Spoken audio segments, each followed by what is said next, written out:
Je vais vous expliquer la notion de demi-vie radioactive, appelée aussi la période radioactive. Je vous rappelle qu'en radioactivité, on ne parle que des noyaux des atomes et non des atomes en entier. Commençons donc par la définition. La demi-vie radioactive est la durée au bout de laquelle la moitié des noyaux d'un échantillon se sont désintégrés. Puisque c'est une durée, elle peut s'exprimer en secondes, en minutes, en heures, en jours, en années, etc. Alors, qu'est-ce que ça veut dire? Vous allez voir, c'est assez simple. Prenons un exemple. On a un échantillon initial constitué de 168 noyaux. Puisqu'on est à l'instant initial T0, on note N0, cette quantité. La définition nous dit qu'au bout d'une demi-vie, la moitié des noyaux se sont désintégrés. Ça veut dire qu'ils ont disparu. À l'instant T1, équivalent donc à une demi-vie, il reste 84 noyaux. La moitié de 168. Et puisqu'une seule demi-vie s'est écoulée, on note N1, cette quantité. Et vous voyez dans la formule, N1 est bien égal à N0 divisé par 2. Allons maintenant voir ce qu'il se passe au bout de deux demi-vies. Une demi-vie s'étant déjà écoulée pour passer de N0 à N1, il doit donc s'écouler à nouveau une demi-vie pour passer de N1 à N2. N1 est donc notre nouvel échantillon de départ. La définition nous dit qu'au bout d'une demi-vie, la moitié des noyaux se sont désintégrés. Donc N2 est composé de 42 noyaux, c'est-à-dire la moitié de N1. Et puisque deux demi-vies se sont écoulées depuis l'instant initial T0, on note cette durée T2 et la quantité de noyaux N2. Et vous voyez dans la formule, N2 est bien égal à N1 divisé par 2, c'est-à-dire la quantité de l'échantillon juste avant. On peut continuer ainsi pour calculer la quantité de noyaux restante N3 au bout de 3 demi-vies. Donc ici, vous avez un récapitulatif de N0, N1 et N2.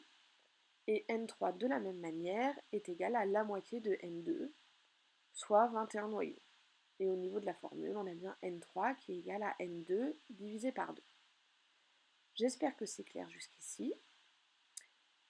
Maintenant, on va essayer de trouver une formule permettant de calculer directement N3 sans être obligé de calculer N2 et N1, c'est-à-dire juste à partir de N0. Lorsqu'on regarde la première partie du tableau, N0 est connu, on voit que N2 se calcule à partir de N1 et que N1 peut s'exprimer en fonction de N0. Donc si on remplace la formule de N1, c'est-à-dire le N0 divisé par 2, dans la formule de N2, on va avoir N2 en fonction de N0. Donc on va voir ça tout de suite. Voilà, donc N2 est égal à N1 divisé par 2. On remplace N1 par la formule trouvée précédemment. Ça nous donne N2 égale N0 divisé par 2, à nouveau divisé par 2, puisque N1 doit être divisé par 2, c'est-à-dire N0 divisé par 2 au carré. Et on peut faire la même chose pour N3 en remplaçant N2 par ce fameux N0 divisé par 2 au carré.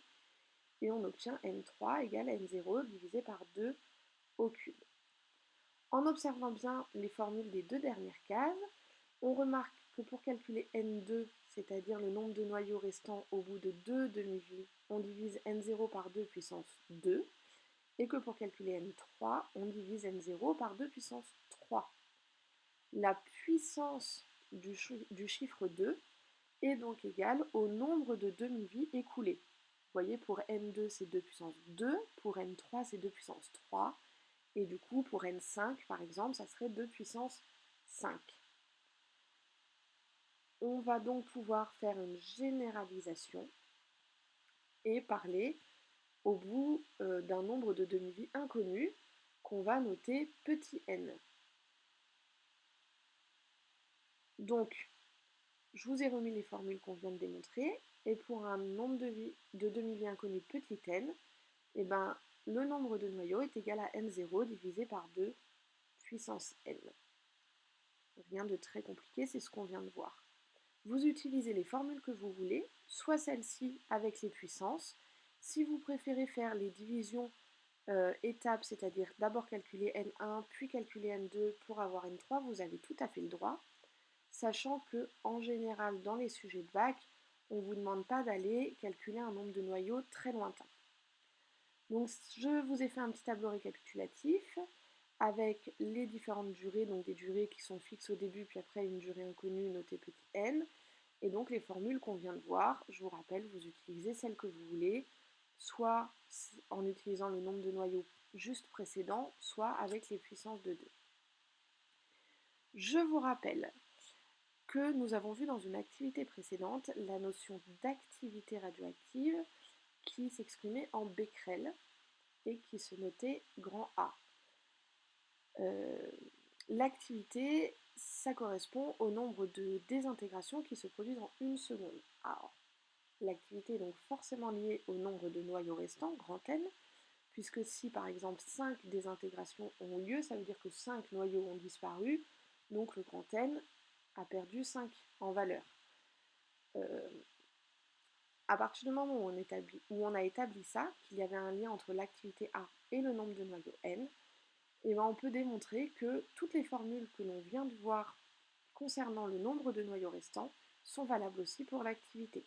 Donc en fonction des énoncés, soit vous utilisez grand N dans les calculs pour avoir le nombre de noyaux, soit vous utilisez grand A pour avoir l'activité. Ça fonctionne exactement de la même façon.